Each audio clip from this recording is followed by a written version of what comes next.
తెలుగుదేశం నాయకులు అంటున్నారు మా దగ్గర డబ్బు ఉంది, మీ దగ్గర ఏముంది అని అడుగుతున్నారు. నేను చెప్పా, వాస్తవే, మీ బాబు గారు అక్రమంగా సంపాదించుకున్న డబ్బు ఇచ్చాడు మీకు, కానీ మా జగన్మోహన్ రెడ్డి గారు మాకు దమ్మిచ్చాడు. 5 సంవత్సరాల క్రితం ఇంటింటికి పోయాం, గడప గడపకి పోయాం. ఒకటే చెప్పాం, ఒక్క అవకాశం జగన్మోహన్ రెడ్డి గారికి ఇవ్వండి, ఆంధ్ర రాష్ట్ర రూపురేఖలు మార్చి చూపిస్తాడని చెప్పాం. ఈరోజు 5 సంవత్సరాల తర్వాత మనం చూస్తున్నాం, పాలనా సౌలభ్యం కొరకు సచివాలయాలు వాలంటీర్ తీసుకొచ్చి, ఆ రోజు మారుమూల గ్రామాల నుంచి ఎవరైనా సరే మండల హెడ్ క్వార్టర్కి పోయి కుల ధృవీకరణ పత్రాలు, పట్టాలు కానీ పెన్షన్లు కానీ హాయిగా ఈరోజు వాళ్ళ గ్రామాల్లోనే సచివాలయాలు ఏర్పాటు చేసి ఎవ్వరూ మండల హెడ్ క్వార్టర్ పోకుండా చేస్తున్నాడు జగన్మోహన్ రెడ్డి గారు. పెన్షన్ కొరకు గంటలు గంటలు వేచి చూసేది లేకుండా వాలంటీర్ వ్యవస్థ తీసుకొచ్చి ఈరోజు ప్రతి ఇంటికి పెన్షన్ వచ్చేటట్టు చేస్తుంది జగన్మోహన్ రెడ్డి గారి ప్రభుత్వం. కేవలం పాలనా సౌలభ్యమే కాదు, సంక్షేమం.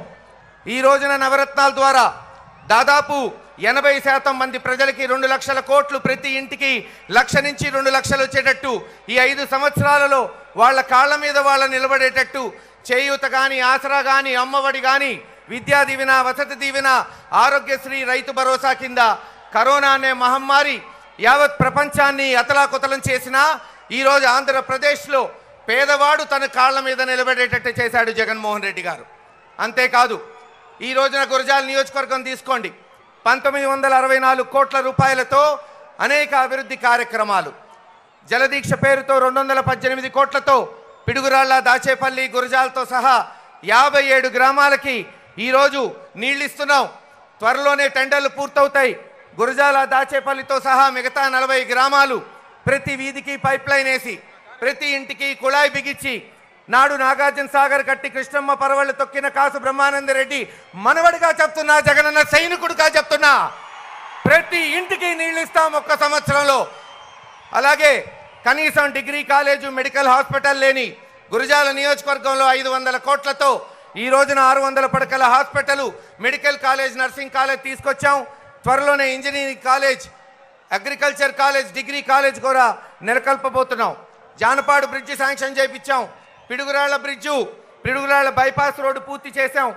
దాచేపల్లి నుంచి మాచర్ల వరకు 400 కోట్లతో జాతీయ రహదారి పూర్తి చేసి ఈరోజు బ్రహ్మాండంగా వెలిజిల్లేటట్టు చేశాం. 900 సంవత్సరాల చరిత్ర కలిగిన దాచేపల్లి, గురజాలని పట్టణాలు చేశాం. ఇలా అనేక అభివృద్ధి కార్యక్రమాలు చేసుకుంటూ రేపు ఇంకా చేయాలంటే తెలుగుదేశం నాయకులు అంటున్నారు, మొన్న ఎరపతినేని శ్రీనివాసరావు ఒక మేనిఫెస్టో ఇచ్చాడు, అంటాడు 5 సంవత్సరాల్లో ఇంటికి ఒక గ్యాస్ సిలిండర్ ఇస్తా అంట. ఒక గ్యాస్ సిలిండర్ అంటే 850 రూపాయలు, నెలకి 14 రూపాయలు, రోజుకి 50 పైసలు. బిచ్చం వేసిన బిచ్చగాడు తీసుకోడు నీ వేసే 50 పైసలు. ఎరపతినేని శ్రీనివాసరావు ఇంటింటికి నీళ్ళు ఇస్తామని మేము చెప్తుంటే, ఊరు ఊరు కాలేజీలు, డిగ్రీ కాలేజీలు, ఇంజనీరింగ్ కాలేజీలు పెడతామని మేము చెప్తుంటే, నువ్వు దాచేపల్లిలో పేకాట క్లబ్బులు పెడతామని నువ్వు చెప్తున్నావు. అందుకే చెప్తున్నావు, ఖచ్చితంగా ఈరోజు మీరు చూడండి, బీసీలతో సహా అందరికీ సామాజిక న్యాయం చేస్తుంది జగన్మోహన్ రెడ్డి గారు.